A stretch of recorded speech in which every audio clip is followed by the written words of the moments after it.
How's it going, YouTube? My name is Ari and welcome back to Blue Lion Finance. Now, first and foremost, happy 5th of July, everybody. I hope you had a fantastic 4th of July holiday and, of course, extended weekend. Now, for all of you who are brand new to the Blue Lion Finance channel, I want to specifically catch you all up to speed and sharing with you that this channel, Blue Lion Finance, is all about investing, as well as my very own personal journey to amassing $100,000 within my Vanguard brokerage account. Now, video to video, I always give a quick update. So as of right now, that account is sitting at $72,515.86. But all account updates aside, I actually wanted to go in a different direction for today's video. And that is after being asked, what are the 5 biggest positions within my portfolio? I decided, you know what, let me just go ahead, make a video about it and throw it out to the entire Blue Lion Nation. So that is exactly what today's video is all about, the 5 biggest positions within my portfolio. Just before we actually dive in, go ahead, tap on that thumbs up button for me, as it greatly helps me out in growing the Blue Lion Finance channel. But moreover, if you personally have not already subscribed, go ahead, tap on that subscribe button for me while you're at it. Not to mention, there is a giveaway underway as we speak right now. And the biggest rule of thumb is you have to be a subscriber of the Blue Lion Finance channel in order to receive that $50 One Hope Wines gift card. I will send it directly to that one lucky winner. Now, with all of that being said, let's get right to it.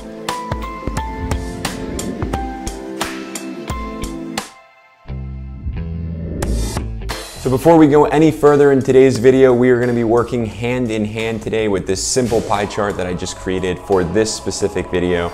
Now, when it comes to this pie chart, you're going to obviously see a bunch of different colors here, and we're going to work our way from the smallest slice of that pie to the largest. Now, with that being said, I actually want to share with you now in the upfront that we're going to mesh that orange slice of the pie with the larger gold slice of the pie, and you're gonna see why come the end of the video, because they're very similar investments. But nonetheless, I wanna direct your attention to that blue slice at 5%. This is worth 5% of the entire portfolio, and that company is Realty Income, ticker symbol O. Now, Realty Income is a company that I have talked about over and over again from video to video. It is one of my all-time favorite REITs to invest in which I am constantly growing my position by dollar cost averaging my way in.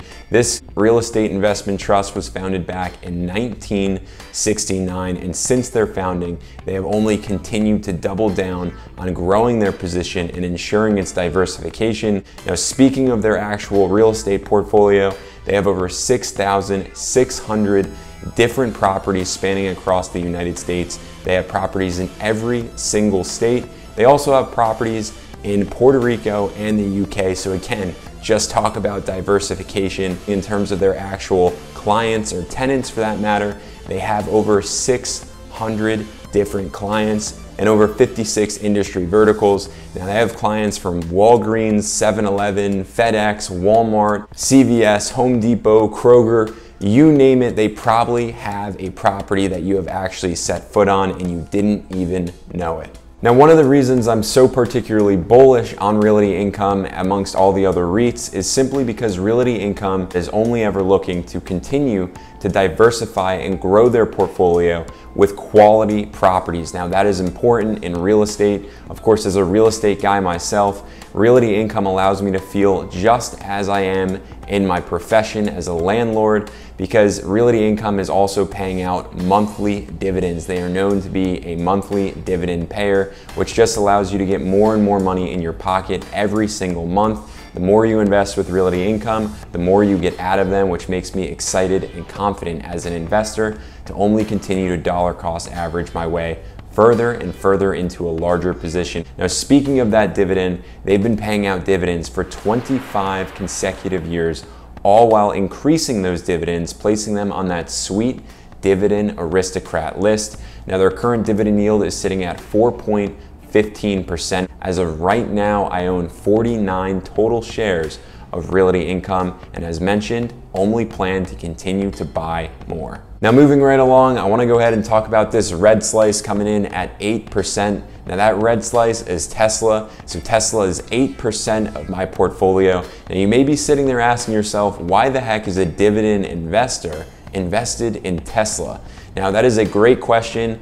I'm gonna break the ice to you now. I'm not just a dividend investor. I certainly do have growth stocks within my portfolio. Tesla is one of them. Now I only began investing in Tesla back in September of 2020. Now, of course, in hindsight, I certainly wish I invested a ton more money in Tesla, but as a dividend investor, more of a conservative investor, and very similarly to Warren Buffett, I didn't just want to throw money into Tesla because there was a ton of hype behind it. I wanted to make sure it was an investment that made sense to me. You know what? The more I actually studied the company and the more I began to learn more about the man, the myth, the legend himself, Mr. Elon Musk, I began to feel much more confident in Tesla in the direction in which they're heading. But nonetheless, when it actually comes to Tesla itself, there's no one better to speak about it than the Tesla bull herself. So Kathy, take us away. We now have over $50 billion in assets under management. I've got to start with your biggest holding. It's Tesla. In the ARK Innovation Fund, it's also in the Next Gen Internet Fund, it's also in the Technology and Robotics Fund that you run. How do you feel about Tesla's price now, and are you still adding to your position? Yes, well, as you know, we report our trades every day, and you will see that we have been adding to Tesla. Our confidence in Tesla has grown as we've done research on what ride sharing potentially could add. It could limit the risk significantly. It's a much more profitable business than electric vehicles. And we do think, even though I think there's some debate at Tesla whether or not they should launch a human-driven ride-hailing network, it would be a very good bridge, we think, to their autonomous strategy, and we think they will decide to do that. I don't think anyone has in their models anything for ride sharing. And then as time goes on and we learn about their artificial intelligence expertise, the 30 billion miles they've collected of real world driving data, no one comes close, not even, I think Google might be at 30 million compared to 30 billion.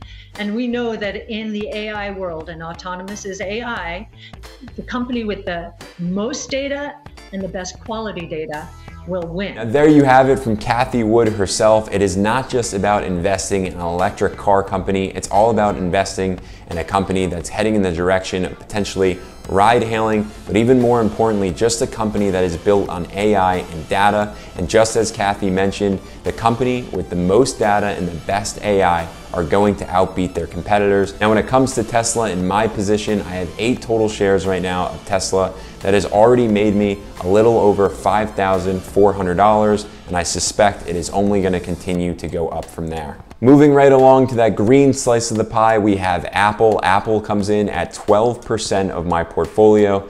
Now, of course, I know I don't need to go into detail about Apple. You're probably even watching this video from an Apple device, so I'll spare you that time and just sharing with you that Apple was founded back in 1976. And of course, since its founding, it has changed the world, literally becoming a global icon. Now, Apple itself has a $2.29 trillion, with a T, trillion dollar market cap. So in other words, Warren Buffett making that statement that you should invest in companies with a moat around it.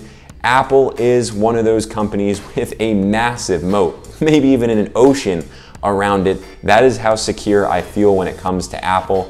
Now, as a dividend investor investing in Apple, they do have a nice little dividend, which is nice to take advantage of, getting my hands not only of the value and the growth of Apple, but being paid dividends for investing in them. Their dividend yield is 0.64%, and as of right now, at this point in time, I've only been investing in Apple more seriously since October of 2020. But nonetheless, with my 63 shares at this point in time, Apple has earned me roughly $1,200 in pure growth. And lastly, let's talk about that smaller sliver of a slice, which is that orange slice coming in at 4%, and of course that gold slice coming in at 33%.